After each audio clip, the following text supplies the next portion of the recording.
This is National Infertility Awareness Week with the goal of promoting greater understanding about reproductive health. And while there are many reasons a couple may have trouble conceiving, the biggest predictor of a woman's fertility is her age, which is one reason more women are freezing their eggs. Dr. Eldon Schriock, Medical Director at Pacific Fertility Center in San Francisco, is here to tell us more. Welcome, Dr. Schriock. Great to have you here. Thank you very much. Good morning. So tell us, egg freezing is no longer considered an experimental procedure, correct? It works. That's correct. It does work. It does work. So how many women have you seen, percentage-wise, coming into your clinic over the past years? It's growing. Decade? It's growing? It's becoming a more common thing for women to consider, and it's becoming more accessible financially.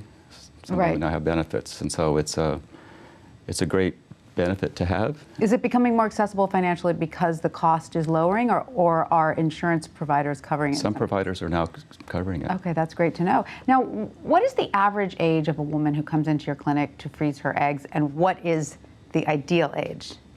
The average age is probably 35 to 38. Mm-hmm. The ideal age is probably younger than that.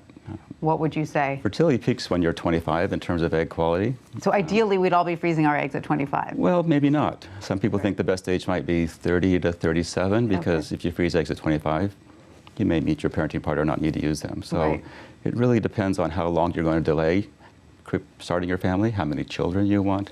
But ideal target, somewhere between 30 and 35 might be ideal. Okay, so the bulk of women are coming in to freeze their eggs to your clinic are between 35 and 38.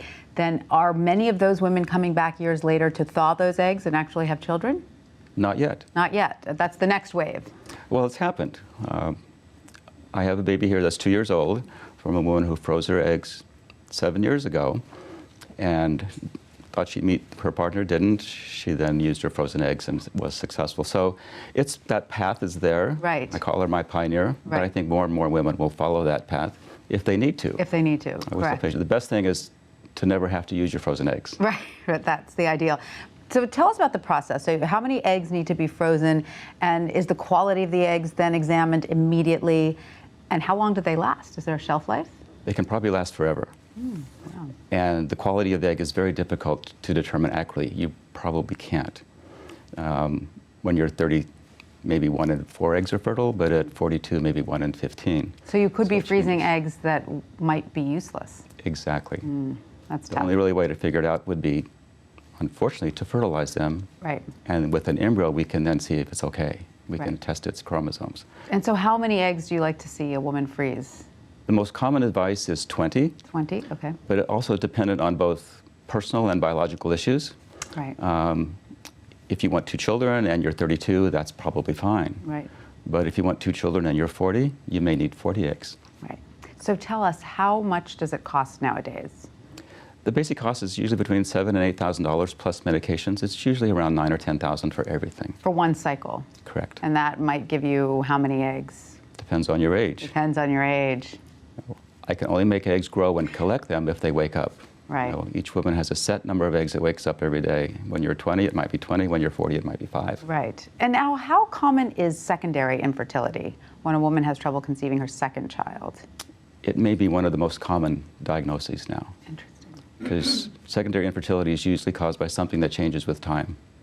About the only thing that changes is egg quality. Tubes, uterus, sperm, all those are pretty stable over time. So secondary infertility due to a decrease in egg quality is becoming very common. So doctor, is there one thing that patients who come into your clinic say to you, I wish I'd known X earlier? They wish they had known as much as we know now about their own bodies, their reproductive potential in the past. It's very quickly changing. I think we tried even 15 years ago in a former administration, money was set aside to promote women's research and healthcare because that was getting ignored. And I thought we would pick breast cancer or something. They actually picked educating women about their reproduction. But even then, there was some kind of a backlash if we don't also want to just focus on keeping women pregnant in the kitchen. So there was controversy then, but there has been a big push, and we are very well, knowledge is power, right? The more you know, the more you know. Exactly. So that word needs to get out, and that's what we're doing better now. Dr. Schriock, thank you so much for coming to see us. Oh, you're so welcome. Thank you.